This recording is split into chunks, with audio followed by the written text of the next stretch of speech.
Shalom, salam damai sejahtera Bapak Ibu Saudara yang saya kasihi. Saya percaya sampai hari ini kita boleh ada oleh karena anugerah Tuhan. Sebab itu biarlah hati kita berlimpah rasa syukur atas anugerah kehidupan yang Tuhan masih karuniakan kepada kita semua.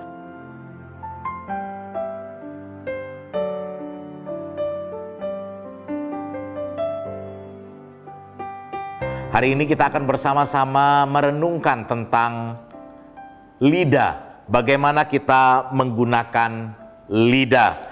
Apakah kita sudah menggunakan lidah sesuai dengan tujuan Tuhan menciptakannya? Hari ini kita akan merenungkannya bersama-sama. Bapak, Ibu, Saudara yang saya kasihi di dalam Tuhan, jika kita tidak menggunakan lidah dengan sungguh-sungguh, maka lidah itu dapat menjadi nyala api yang membakar, menghanguskan, dan merusak segala sesuatu.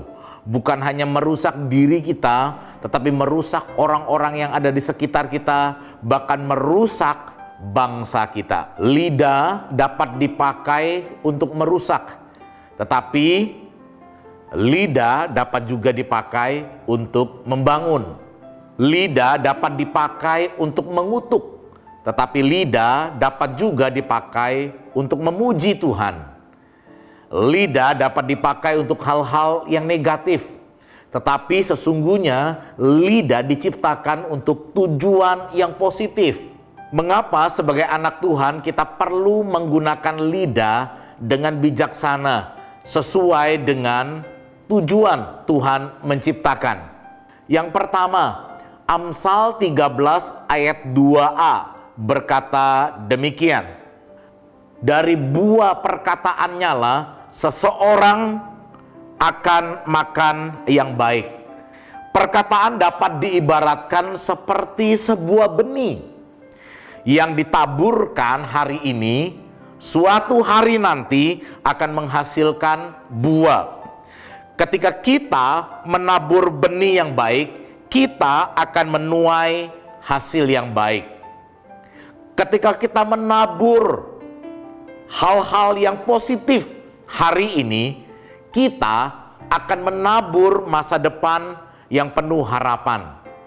Sebab itu, kita perlu menggunakan dan menjaga lidah perkataan kita untuk menabur hal-hal yang baik, hal-hal yang berguna, hal-hal yang membangun, supaya kita boleh menuai masa depan yang penuh harapan. Yang kedua, Bapak, Ibu, Saudara yang terkasih di dalam Tuhan, 1 Petrus 3 ayat 8-10. Siapa yang mau mencintai hidup dan mau melihat hari-hari baik, ia harus menjaga lidahnya. Perkataan baik seperti sebuah harapan dan doa. Perkataan negatif seperti racun yang menyebar dan kembali kepada orang yang mengucapkannya. Sementara perkataan positif seperti sebuah berkat yang mendatangkan damai sejahtera dan kebaikan.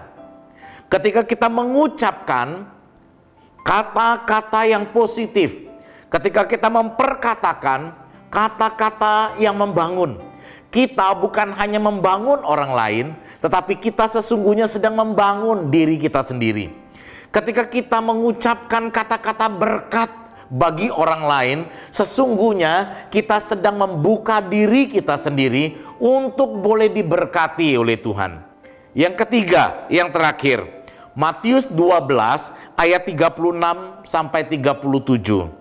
Setiap kata-kata yang sia-sia yang diucapkan orang harus dipertanggungjawabkan pada hari penghakiman. Setiap perkataan bukan hanya bermanfaat di dunia ini, bukan hanya dipertanggungjawabkan di dunia ini, tetapi setiap perkataan akan dibawa ke tahta penghakiman Allah. Saudara yang saya kasihi di dalam Tuhan, setiap kata-kata kita itu kita akan pertanggungjawabkan di hadapan Allah yang Maha Tahu, di hadapan Allah yang Maha Suci.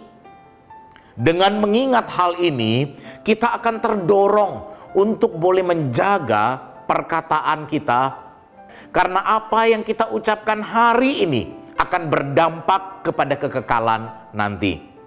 Bapak, Ibu, Saudara yang saya kasihi di dalam Tuhan, mari kita membangun kata-kata yang berguna, kata-kata yang bermanfaat, kata-kata yang bernilai kebenaran, supaya di kekekalan nanti kita boleh menjadi pribadi-pribadi yang dapat berdiri di hadapan Allah dengan gagah berani.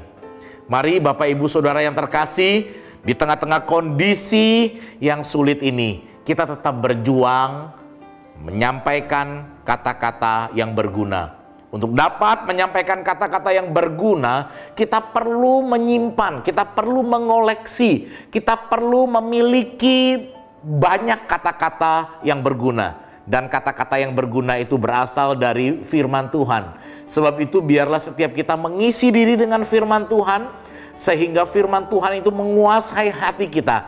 Dan hati yang dikuasai oleh firman Tuhan mengeluarkan perbendaharaan kata-kata yang manis, kata-kata yang positif, kata-kata yang berguna, kata-kata yang membangun. Selamat menjadi berkat dengan kata-kata yang bernilai kebenaran. Tuhan Yesus memberkati Bapak, Ibu, Saudara sekalian. Amin.